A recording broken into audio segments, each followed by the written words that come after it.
I gotta like I gotta keep a real good lock on my counter and everything because I think I'm gonna have to retool it so where it doesn't just immediately reset, that there's actually like a, oh hey, we're about to start soon. But either way, hello, welcome to Live with the Gothic Storyteller.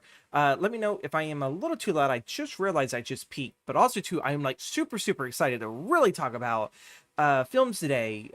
I guess it's what happens when you oversleep by 2 hours, um and you actually get sleep. Welcome in, Arthur. Welcome in, Sis. Welcome in, Ninja Girl. I hope you guys are all doing very well. Today's topic, if you guys can already tell by the sheer amount of advertising I did today, uh, is feline horror. We're gonna get into some feline horror. Um, I do actually want to take a moment to discuss. I did talk about it in my daily chapter today on the YouTube channel, as well as the socials for where I do post on that. Um, that this weekend was a much needed break. I am continuing the break from editing, so really I am just really working on scripts. I missed it. You missed what? I don't know what you missed. Um, or unless you mean you missed the advertising. Welcome in, Rock. How are you doing? Uh, so this past weekend, I legit did fuck all. I didn't do any work outside of preparing for today's stream, which was not too much. It was about probably the equivalent of a morning's work. Um, and I just started binge watching Ted Lasso.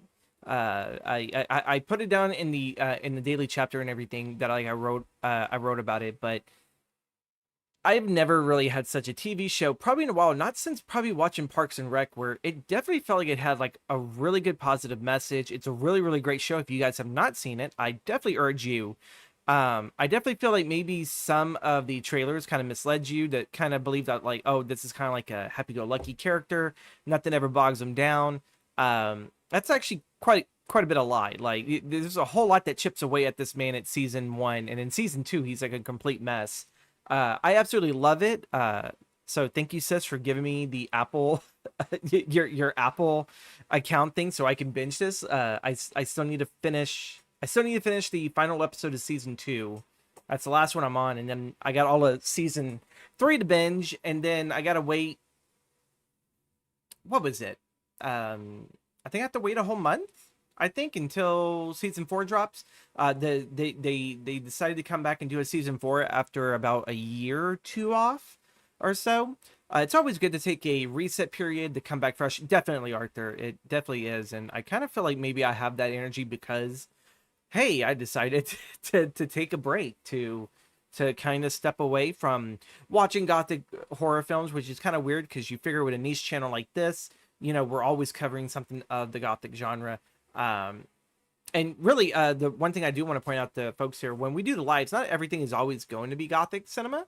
I like to explore different avenues, sit there and see whatever piques my interest. If there's a film that I saw maybe some type of post on the socials, I go check it out, look into it, and if it interests me enough, then I add it to the show and everything. So there you go. That's part of like, well, how the hell do you come up with all these ideas for your streams? To be honest, Instagram, Threads. It's whatever that whatever film has been plucked out of obscurity. That's how I discover it. Um, so that was my weekend. That was my little rant. Right here. We're gonna sit there and we're gonna plug the socials and YouTube real quick before we hop into today's topic at hand of feline horror. So make sure to follow me on Instagram and socials down below. Those are listed in the description box. I have started today doing posts that are related to the live streams I'm going to be doing during the day. So I have one that's actually for next Monday that kind of sort of fits into next week's show. We'll get to I'll discuss that when we get towards the end of it. But I started doing this because I also feel like this definitely helps me because I'm creating something while talking about the same similar subject of of whatever we're going to talk about today. And I kind of find it's like a nice study guide almost in a sense. And I actually have today's Instagram post like right in front of me to help me at least with the introduction here. But yeah, follow me there on the social to keep up to date on, you know, when I go live, what topics are going. Um, in case if we do have a voting poll, I do actually post on there when we are doing a voting poll, as well as in my Discord. I'm still trying to figure out a way how to reconstitute Discord through YouTube, because just leaving a link there and you just don't know who's popping in. And we kind of like to sit there and make sure that, you know, we keep people who are just going to go in there just to self-promote, not do anything with the community or whatever. We don't want those people in here. We want people that actually want to generally talk about films, talk about literature, talk about, you know, whatever they're passionate about and everything. And not just be a well to like, well, hey, like, go follow me here or go follow me there. So we're still trying to figure that out as we speak and everything. But yeah, YouTube membership, it's only about $5 to $6 a month. It's $6 with tax and everything. You guys can sit there and get all my videos a week early. I currently have going right now the Gothic horror films of the 2000s. That's actually out right now for my YouTube membership. Again, it's super affordable. It's like the price of Shutter. It's not that bad and everything. And I always make really good on my promises to make sure that you guys, you know, get all that stuff early. Try to get as many good pluses to actually investing into me as a creator and everything. And I do plan for next year, hopefully. We're gonna start doing some. We're gonna start doing some YouTube membership only stuff that is strictly going to be only YouTube membership only for you guys. Some of this stuff, yeah, I'll release it early, so you guys kind of get a head start of what's coming for, you know, the next year or whatever. But I also do want to work on stuff that's like, hey, like, if you want a continuation, if you want this, you got to sit there and you got to join our membership. So it's always good to take a risk. Oh, okay, I already read that. I'm sorry, Arthur. So moving forward to Feline-Horror. What is Feline-Horror? Other than that, you guys can probably take a guesstimate of the two words used together. But Feline-Horror in cinema frequently portrays cats as supernatural agents, vengeful spirits, or killers, leveraging their mysterious nature to evoke fear. Cats in horror are often used in themes of demonic possession, reincarnation, and supernatural vengeance. These movies range from the psychological thrills like Val Lewton's Cat People, which we will get to here in a moment, to campy creature features like Stephen King's Sleepwalker, which we'll get to that one too later in the show.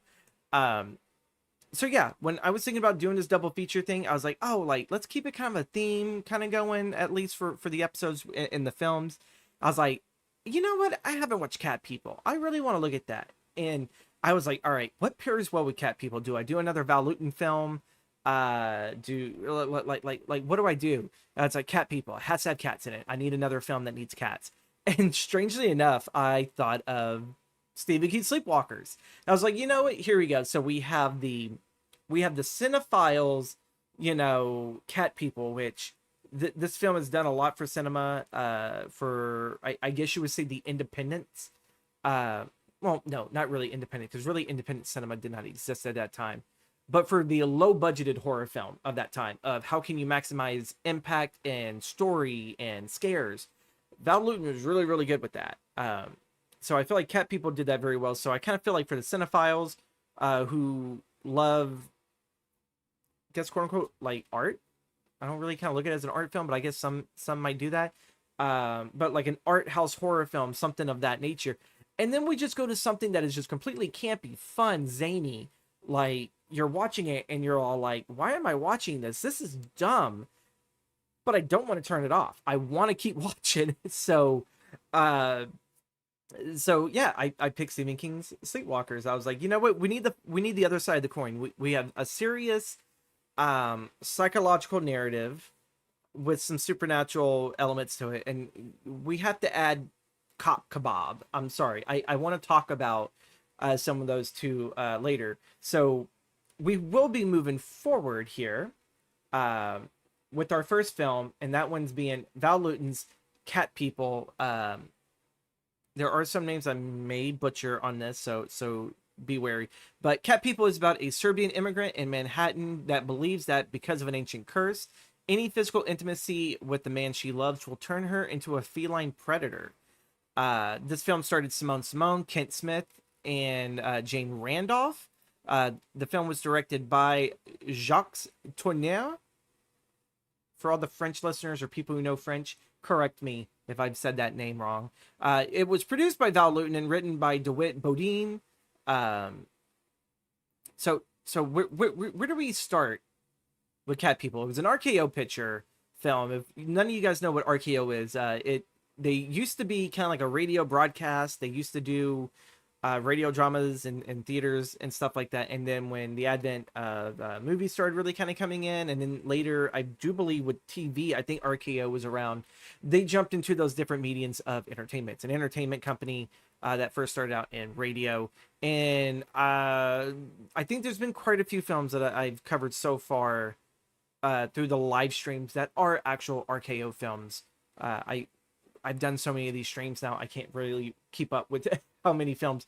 But if you're looking at Val Lewton, chances are you're looking at an RKO picture. He's probably one of their best producers and writers, because Val Lewton also wrote. He was a novelist who also jumped into films, and quite sadly, he didn't have a lot to add to the filmography, because kind of feel like once he really got popular, he passed away. So he died not young, but also not old neither, and everything. I believe he was like in his 50s when he passed away. But Val Lewton always in his films always was much more intrigued. Instead of using a monster for the sake of a monster or anything, he liked having the psychological horrors, especially off screen. He never really liked sitting there and showing the horrors in these horror films. And Cat People is one of those films where,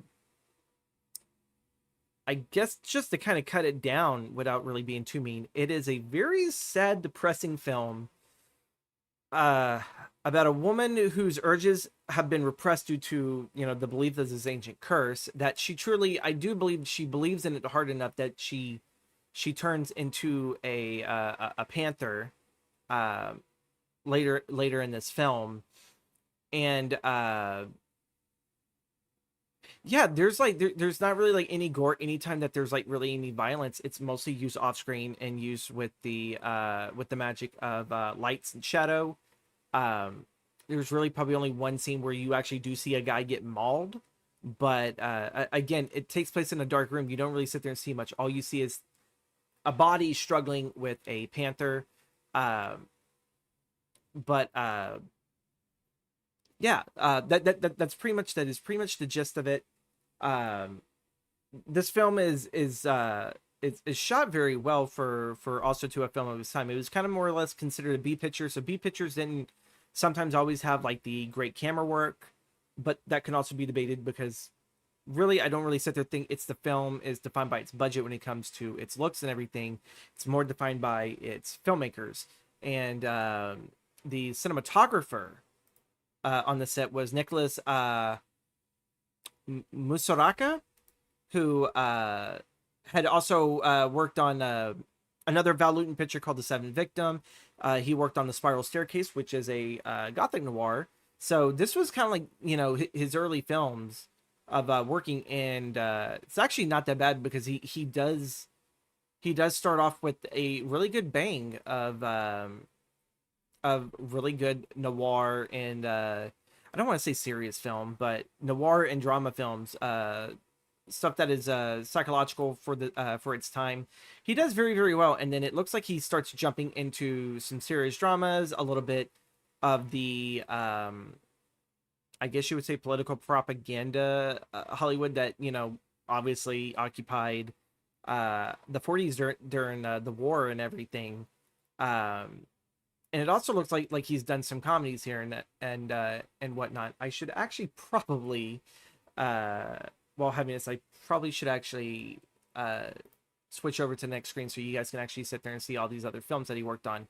But the thing that I really want to take away from Cat People the most is its cinematography and the story that the camera tells, as we get an opening shot of a zoo where we do get to meet um, Irene Dubrovna Reed. We'll just call her Irene Reed.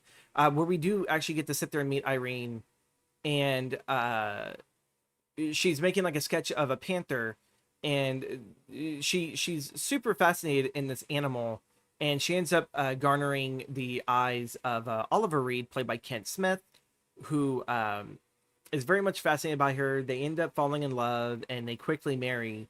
But not too long afterwards, the love and all that kind of dissipates, and Irene uh, struggles with this whole belief that, you know, if she gets too close to Oliver, that she will in fact kill the man that she loves, and she doesn't really want to do that. And this film doesn't also really try to give these characters a chance of, well, okay, so if Irene truly does believe that if she is sexually aroused and everything by the man she loves, that she will turn into this creature, how do we break this curse? Usually in most modern films at this time, that's kind of like the first thing. It's like, all right, well, let's try to break it. Well, Irene kind of more or less learns to just live with it and to try to figure out a way how to make the marriage work.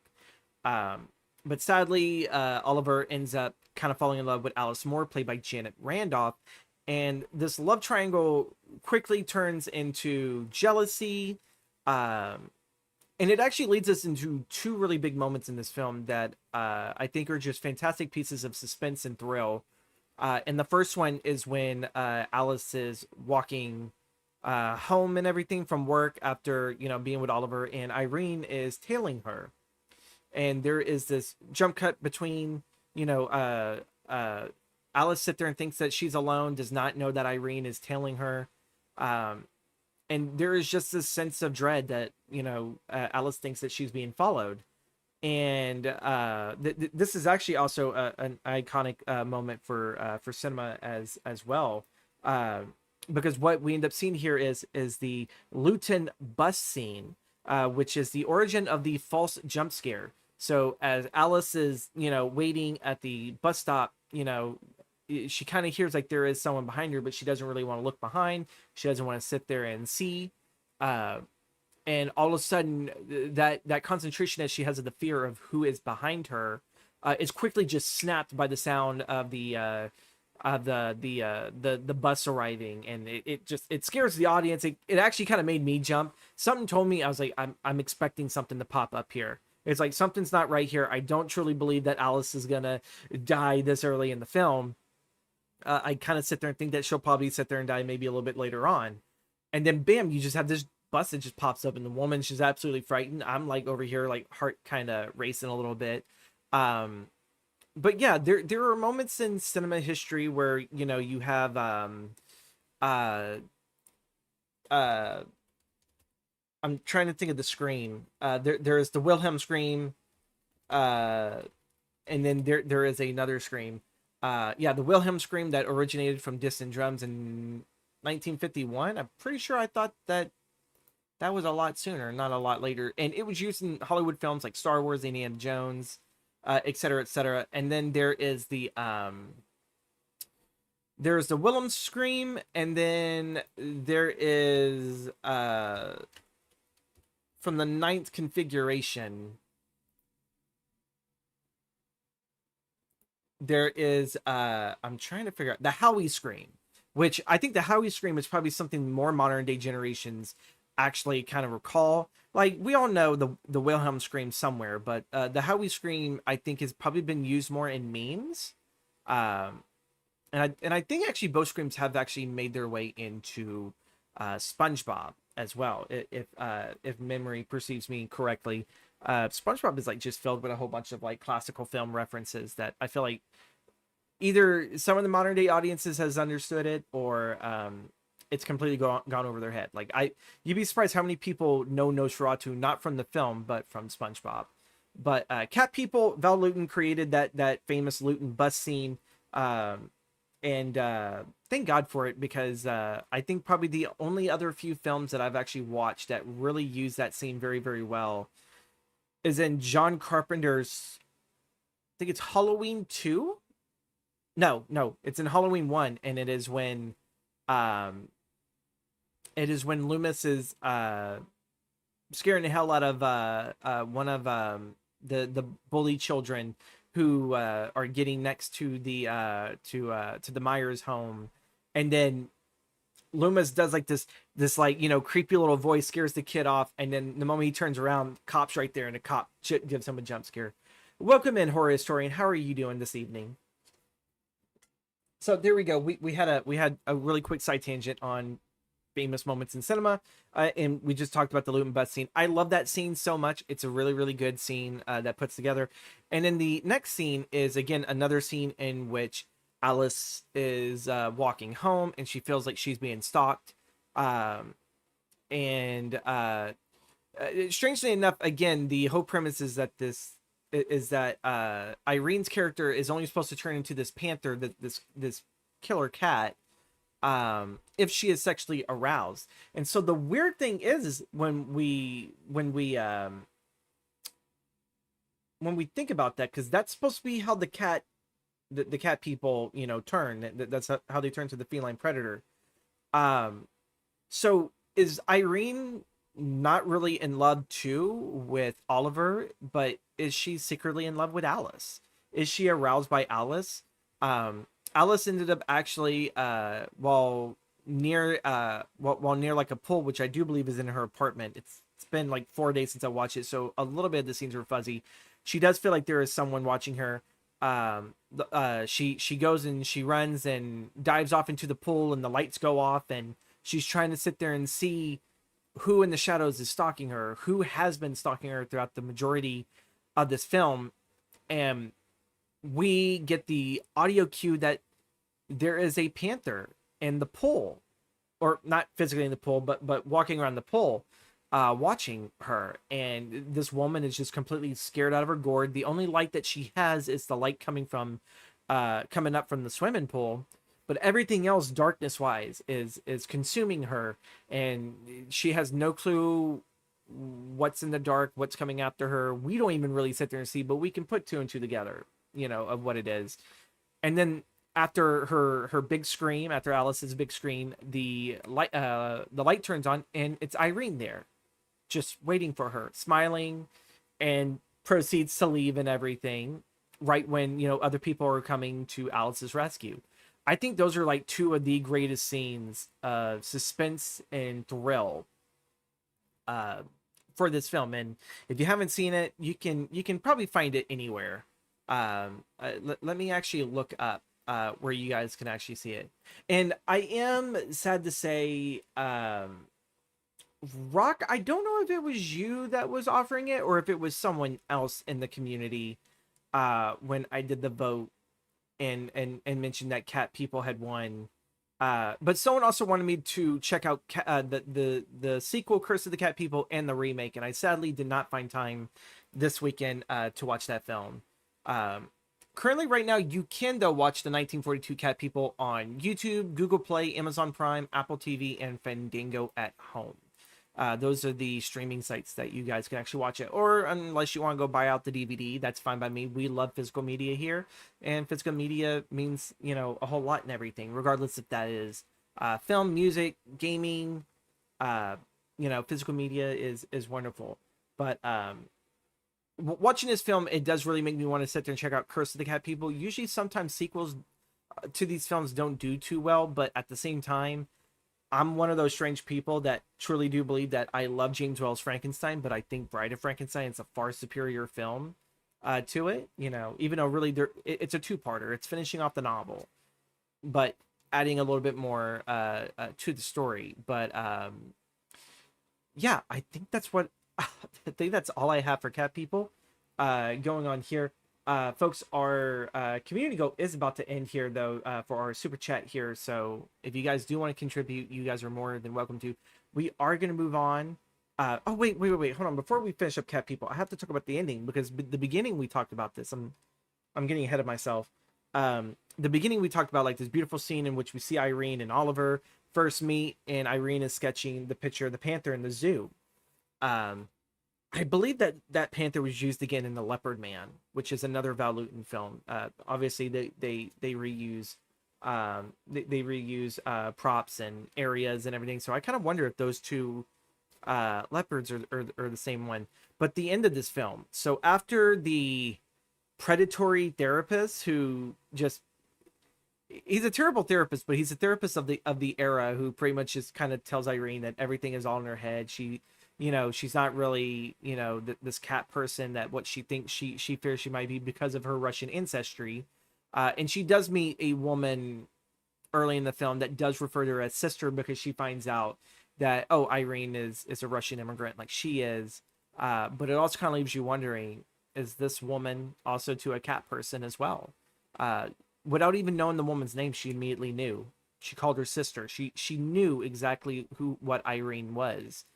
Um, but when the therapist gets mauled by the panther, and for some reason has a he has like a sword cane randomly out of nowhere, and stabs the panther. We cut to the zoo that we opened up on, but now it's nighttime. And we sit there and see that Irene is weak, and we see no shape-shifting sequence, but we can only assume, and this is the scene right here where we do figure out that Irene has been the panther this whole time, and she has a piece of the broken sword jammed into her shoulder blade. So she goes back to the zoo, and she is staring one-on-one with this panther that she's been drawn to, quite literally and figuratively. And she is able to free the panther from his captivity, and motioning him to come closer, to escape his binds, because she feels like for her she'll never escape the prison in which she is in. Like, you know, she's forever stuck as the being that she is. But maybe from my understanding, she figures, you know what, I can at least free the panther, and the panther can be free too. And this film has a very kind of nihilistic ending to it, because you sit there and think that, oh, this panther's been freed. The panther hopefully is not going to hurt this woman. The panther leaps out and kills her and everything. Like, one fell swoop with the paw, it kills her. She's dead. She's, you know, she doesn't turn into a panther. She still stays the woman that she is. But yeah, she essentially gets murdered by the animal that she frees. But not too long afterwards, when the panther is getting up on the bridge and escaping, the panther is run over, which is a really weird sense of cruel irony of, she was trying to do something good by freeing this creature, and the creature didn't even sit there and exist 5 minutes out of its cage before being run over by a car. And I don't really know what that says. I feel like I definitely feel like after kind of doing some light coverage on this film and finding some talking points that I really enjoyed, that maybe somewhere in the future I should be covering the Val Lewton films and seeing what they can contribute to the channel. Like, it's, I wouldn't really even sit there and say it's Gothic cinema, but it is a form of cinema that I am interested in, and sooner or later I gotta branch out. I love Gothic horror, but I also love exploring the rest of classic cinema. So that is yay nihilism, I guess. Yeah, I guess so. Yay nihilism. Like, there's an understanding, because I do believe that the Hays Code was still going on. I don't think the Hays Code was upheld or was essentially dissolved until probably the end of the 50s, or probably somewhere in the 50s. So I'm pretty sure for them, they had to really kind of make such a bleak ending for a film like Cat People, because at the end, Irene is viewed as the monster, and part of the Hays Code when it comes to horror films is the monster must be destroyed at the end of the picture. Which sucks for a character like Irene, because she's a very complex woman who just wants to be loved, and she feels like no matter what she does, she's losing the man that she loves because of who she is. And she's torn between that, and it's if anything, it maybe not a nihilistic ending, it's a tragic ending. It's a tragic ending because the filmmakers had to kind of do this in order to even, you know, get the film rated, of course, and everything. So we are going to move on. We're going to move on from the melancholy, nihilistic tragedy that is cat people. And we're going to move into the absurdist, nightmare fuel. I don't know what else to add to this film. It's fucked up and it's good. It's what it is. I was watching this yesterday, right before I jumped right back into watching more Ted Lasso. And oh my god. Where do you start with a film like this? Cop Kebab. Let's start with that. Oh my god. I'm I'm trying to find the actual actor who plays oh my god, why can't I find him? Uh I think it's Officer Wilbur, played by Nicholas Brown. Is that the only film that he has on Letterboxd? No, okay, no. That's not okay. So that's not. I was about to lose it because I could have swore I thought I saw this man in other films. I am actually trying to look up the actors because probably should have did this. Dan Martin as Andy Simpson. I believe. Yep, Dan Martin as Andy Simpson, who I'm trying to sit there see if I can find any other film that he may have been a part of. He was in Leprechaun in the Hood. So that's Leprechaun 5. He really I really need to make a letterbox. You should make a letterbox. Follow me on there. I have interesting. He's also in Nightmare Cinema. Okay, I've seen that one. Beverly Hills Cop 3. I vaguely remember the Beverly Hills Cops film. He's apparently in Rush Hour. He's in A Quiet Place Part 2. So this man does get acting roles too. But anyway, Dan Martin, who plays Deputy Simpson, he's got to be one of the biggest breakout roles in this film. So Cop Kebab, you know, what the fuck? Like any other scene that he is in with his cat Clovis. It's amazing. And I kind of really wish that we had more films that were like a buddy cop comedy, but instead of the dog, like the Turner and Hooch, we need more Officer Simpson and Clovis. I would kill right now if Stephen King just did a random short story that just talked about how Officer Simpson met Clovis. How did he have a service animal like a cat, you know, be employed by the police precinct? I want to see that. I want to see, because he's such a lovable character for what little bit time that we have in here. And I just realized too, I completely skipped telling you guys what this film's about, what is it, and I just jumped into this because again, where do we start with this film? And that was the first thing I thought of. So we're gonna pull back. You got to pull it back and discuss the synopsis real quick. So Charles Brady and his mother Mary are the last of a dying breed who needs are not of this world. They are sleepwalkers, able to stay alive only by feeding on the life force of the innocent, but destined to roam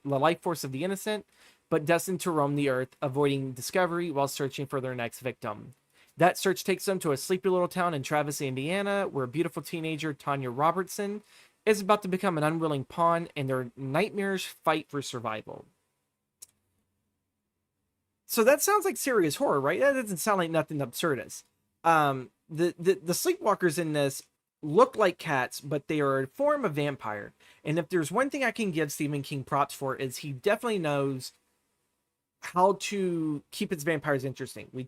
We discussed briefly a little bit last week when we discussed Salem's Lot about Barlow, and that Barlow is kind of like your traditional European vampire.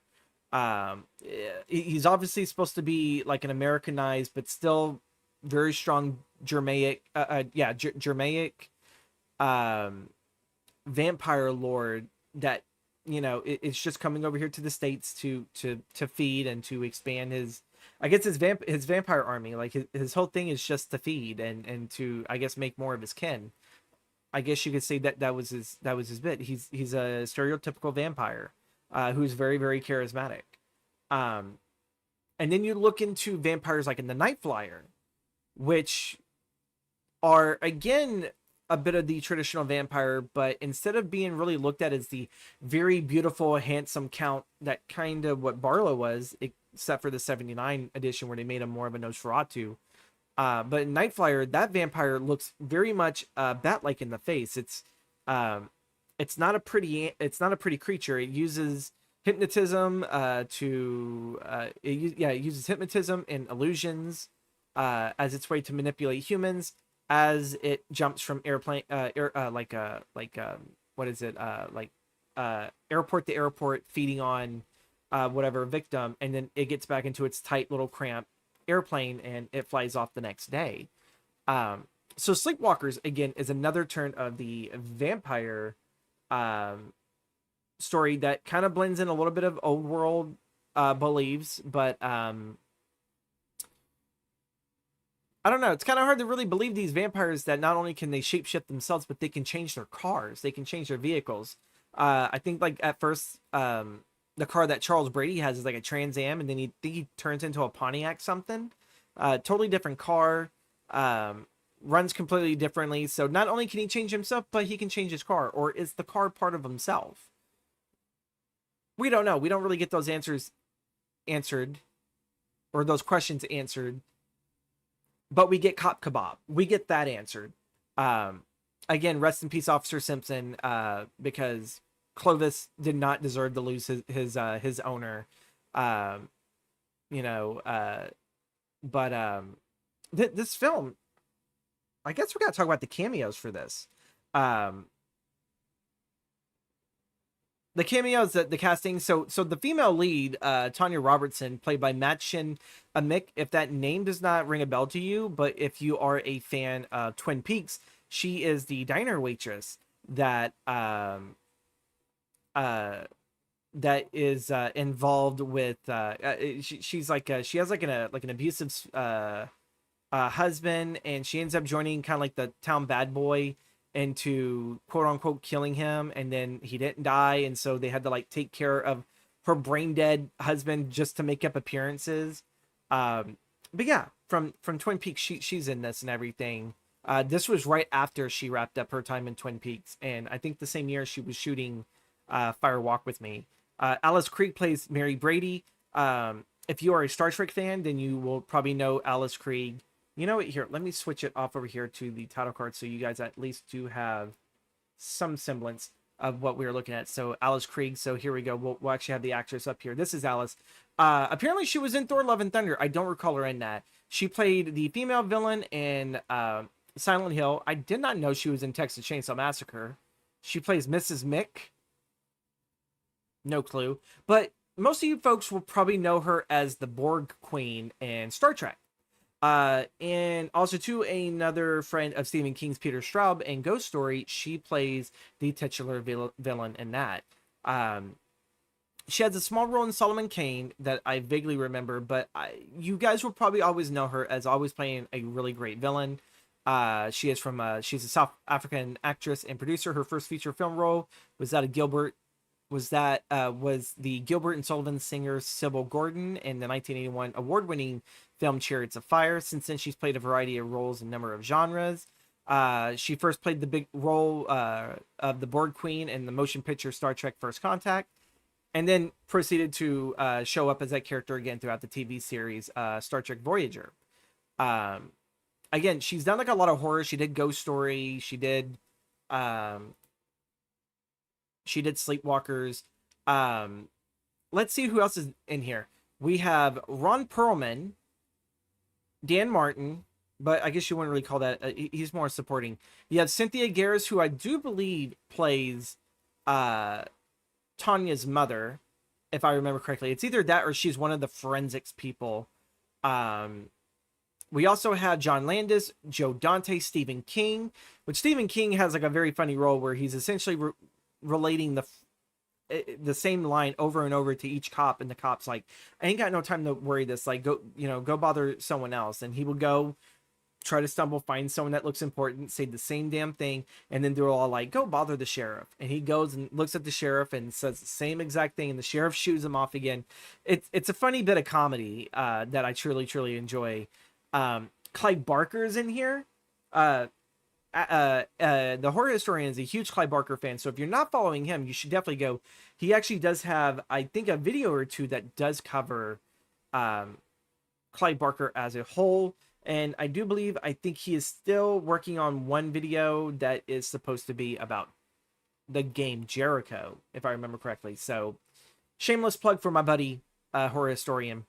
Toby Hooper is also in this film, director of Texas Chainsaw Massacre. And if you guys don't know Joe Dante, he did Gremlins, and oh my god, not Jaws, Piranha. He did the spin. He did the parody of Jaws. He did Piranha. John Landis, of course, you guys know him for American Werewolf in London, the Twilight Zone movie. Cynthia Garris is actually this film director of this film's Mick Garris's wife. Mick has worked with Stephen King quite a lot, especially in the 90s with Sleepwalkers, The Stand. They also did The Shining together. And you know what? I think that's where their 90s run actually ended, because I don't think they picked back up working again until writing the Bullet in early 2000s. But don't quote me on that. I could be wrong on that as well. But yeah, Sleepwalkers. It is the one film that starts off as a very serious, but kind of already campy enough. I guess you would say kind of like teen horror. It definitely feels like you're watching a teenage horror film throughout the first half of this. And in the moment that a lot of the cat shenanigans with the shape shifting and the we need the feast on a virgin in order, you know, to continue on living, which kind of, since you look at it, that gets picked up again in the Shining sequel, Doctor Sleep. I just noticed that I guess you can also look at as another strand of the vampire that Stephen King has also evolved. So thank you, Stephen King, for constantly evolving bloodsuckers. But yeah, once it kind of gets to the craziness, you have Ron Perlman that is telling the sheriff throughout this investigation that, you know, he thinks that Tanya has an overactive imagination, and that creepily enough, he's all like, if her daddy isn't obliged to give her a spanking, he's like, I'm more than obliged to. And it's like, ooh, that's kind of like creepy. That's very predatory. What the hell? Why would you say that? Yeah, no, you have one of the officers that makes fun of Dan Martin's character. You have one of them that made fun of him, and he's like over here trying to defend his family, and you get like the most ridiculous scene of an officer firing a gun. And I guess he didn't keep the whole thing loaded, because I think he only fired off 4 shots. He didn't even fire full 6. And he just keeps clicking as the gun is obviously telling us that it's empty. And he does like this like really weird thing before throwing it. And then proceeds to run to the kitchen, call for backup. And yeah, he gets stabbed by a corn. By an ear of corn. He gets stabbed right in the back, lifted up, and then dropped. And already previously in this film, we are given the phrase cop kebab, and I felt like that actually equates a little bit more better. So I don't know, the Brady family have a thing for corn and cops. I don't know what the make of that is for you guys. I really don't know what the filmmaker was trying to say. Ron Perlman does say some creepy things at times, and a lot of his dialogue in Sons was creepy as well. Korn will do that. but oh my god, Korn will do that. But yeah, no, like I think if anything, if you want Ron Perlman to play a slimy villain, he'll know how to deliver that line very well. But yeah, to a teenager, he's like, if her daddy ain't willing to give her a spanking every now and then I'm more than obliged. And it's like, oh, that's kind of creepy. It's all like, I don't like this Ron Perlman character. It's like, can we watch Hellboy where he's cool and not a creep? Or, you know what, let's go to an even farther, more throwback. Let's watch Beauty and the Beast. You know, he was just a brooding, you know, self-loathing creature that also loved, you know, Sarah Connor. Let's go to that one. That one's safer. But yeah, so this film has something to do with corn. And I think King wrote this all by himself. Yeah, King wrote this. So I'm pretty sure when he wrote a line like cop kebab, or that death scene with the corn on the cob, blunt as ever, stabbed through a dude like it's a butcher knife. I'm pretty sure he giggled and pat himself on the back like, yeah, they don't know what's coming. um and King also produced this, I believe. Oh no, he did not. I misread that on Letterbox. um So yeah, that's the zaniness. You can actually watch, if you have Netflix, you can watch Sleepwalkers on Netflix. It was originally on Tubi for the longest time, but I think for the month of May, thank God I have a social media, I have a streaming service that it was on. But yeah, you can watch Sleepwalkers there. It's great. It's probably also too the one film that is probably the most aggressive and violent towards cats. Um, I can't think of another film that has a scene where there's a bunch of cats being strung up in trees. Some of them look like they've been hanged. Some of them look like they've been torn in half. It's fucking awful. It's terrifying. It's creepy. And then we get scenes like like cop kebab. Again, I'm gonna constantly keep going back because that's my favorite line in the whole fucking film. That is a throwback. Beauty and the Beast is where I first saw him. So I think the first time I saw Ron Perlman, it was either Sleepwalkers or I think I saw him in either Aliens 4 or potentially I think I saw him in Blade 2. Those were some of the early years that I saw him. I didn't discover him in Beauty and the Beast until my mom found the DVD collection on Amazon. And she bought it. I was going to watch it, but now I'm not so sure. Definitely watch it, Rock. It's worth the watch because you could probably make a drinking game out of this, out of probably the most ridiculous things said in this movie. And go take a shot. Take a shot for every ridiculous thing said.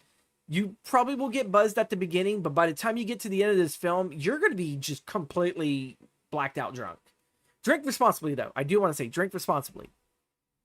To save my butt, drink responsibly if you do play that game. Because again, the craziness, well, in that case, yeah. Drink responsibly, folks, if you're gonna do a drinking game about that. So this next part, I was actually not really going to implement. But I figured, well, you know what? I've already kind of done somewhat the homework. So I really actually do want to sit there and showcase other feline horror films. And chat, you guys are more than welcome to, even those that are watching this post live and everything, drop down below your favorite feline horror films or films that you think fit that genre. And one of the big ones that I really, really enjoy, this was, God, where I was like on a big fix of Japanese horror. And I actually got my mom into this because she used to never watch foreign films because she didn't want to read subtitles and everything. And then I was able to get her attention with films like Kuroniko and Halsu. So yeah, Kuroniko, or Black Cat, as it's translated. Beware the haunted women who lurk in the bamboo forest as black cats craving the blood of the samurai. In the Sengoku period, a woman and her daughter are sexually assaulted and murdered by soldiers during a time of civil war. Afterwards, a series of samurai returning from the war through that area are found mysteriously dead with their throats torn out. The governor calls in a wild and fierce young hero to quell what is evidently an Onryo ghost. He encounters the two beautiful women in an eerie, beautiful scene. After spiritual purification, he meets the demon in a thrilling fight. This is... Nico means cat. Yes. Thank you. Thank you for assuring me that one. But this is when I haven't even put it on my letterbox yet because it's been years since I watched it. But this is one of the films that I did briefly highlight in on my Instagram post, which again, go follow me on Instagram if you haven't. It's beautifully shot. It's done so well. The pacing and everything. Even though some of the special effects don't hold up well, but again, you're looking at 1968. You're looking at also too, I think this is the year that Night of the Living Dead came out. Yeah, Night of the Living Dead I think came out in 1968. But still, like, an amazing film. Can I see any of these crew or directors? Well, no, I could say that the director's name, Kanito Shindo. I could say that one, but Kichimon Nakamura II. I apologize if I butchered that name. Nobuku Otoba, Kiwako Taichi. Um, I don't know any of these actors. If I've seen them in other films, then it's way over my head. But if you're looking into branching off your interest in horror international, I really do believe films like Kuroniko and Hansu and Kwiden are like really, really good films to jump into. But keeping in line of feline horror, Kuroniko is one of those ones. It's very eerie in its pacing. And I guess you could kind of consider it a bit of a gothic. It takes some of the gothic aesthetic and some of the tropes of gothic horror cinema and puts it within the Japanese culture of things. That is a film that I strongly urge you guys. Another one is The Legacy. So The Legacy is a couple attempt to unravel a sinister plot within the English countryside estate of a dying man who has gathered an eclectic and notable group of house guests. So this is another film that my mom introduced me to. I wouldn't really sit there and say that the cat is like the sole focus, but it is like one of the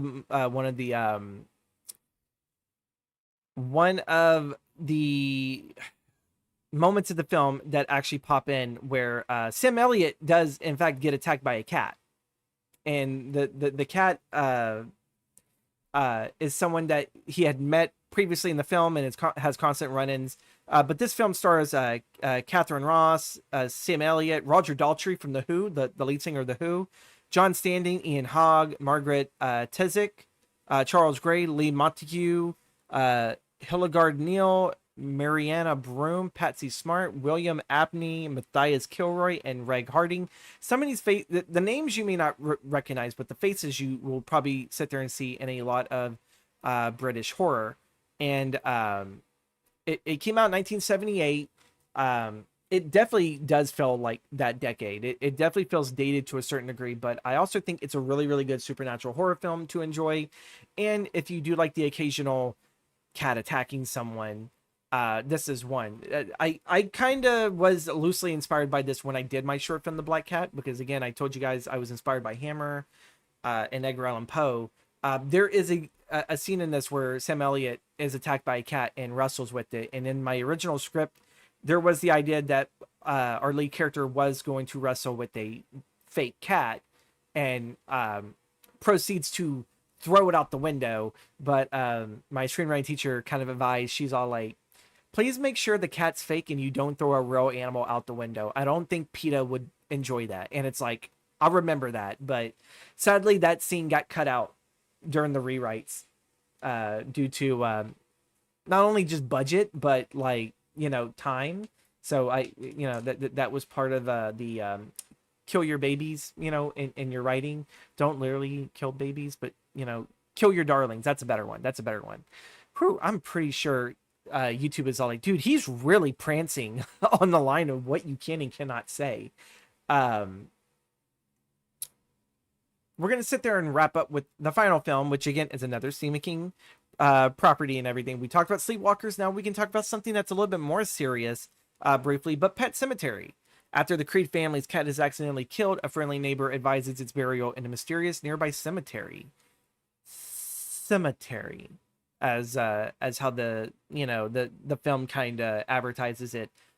Sometimes dead is better, and the cat of the Creed family, scary enough, actually reminds me of our cat, Smokey. It reminds me of our kitty cat, Smokey. So, sis, we can't bury Smokey in the pet cemetery. It's like, we've seen this movie, and I don't want to get attacked. But this is one you definitely got to see. I'm pretty sure most people have heard of this film in some way or another, or they've probably seen the remake. The original one, and this is directed by a woman too. Mary Lambert directed this. This is a rare case for female directors in horror, but definitely sit there and check out this film. It's a wonderful Stephen King story. But two, killer cats, man, killer cats. Watch it for the cats. I don't really have a very strong love for this film because, believe it or not, this is actually one of the Stephen King films I kind of avoid. Mostly just because it's just too sad, but I also do love Fred Gwynn. in this film, as well as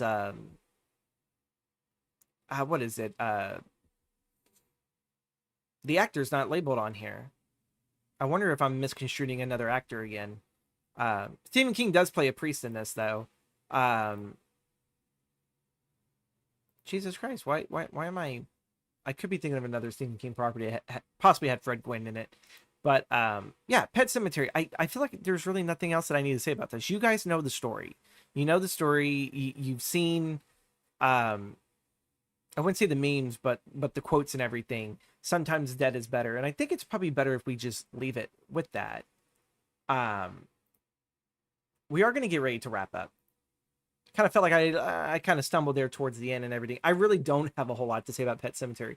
I wouldn't say it's a bad film, but it's also not. It's probably like up there with certain King films that I probably will never return to, like Cujo.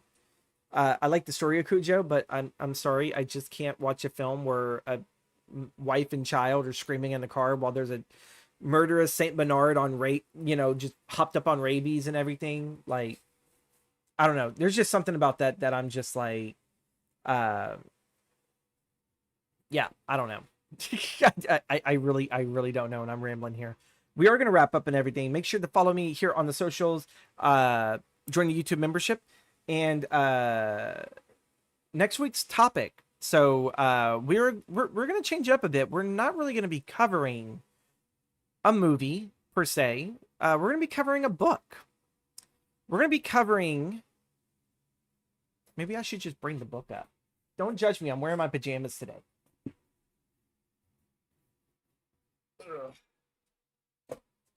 We're going to be covering You Like It Darker by Stephen King. This is his most recent collection of short stories. So there's actually a few short stories in here that I actually do want to talk about. We're going to be covering that next week.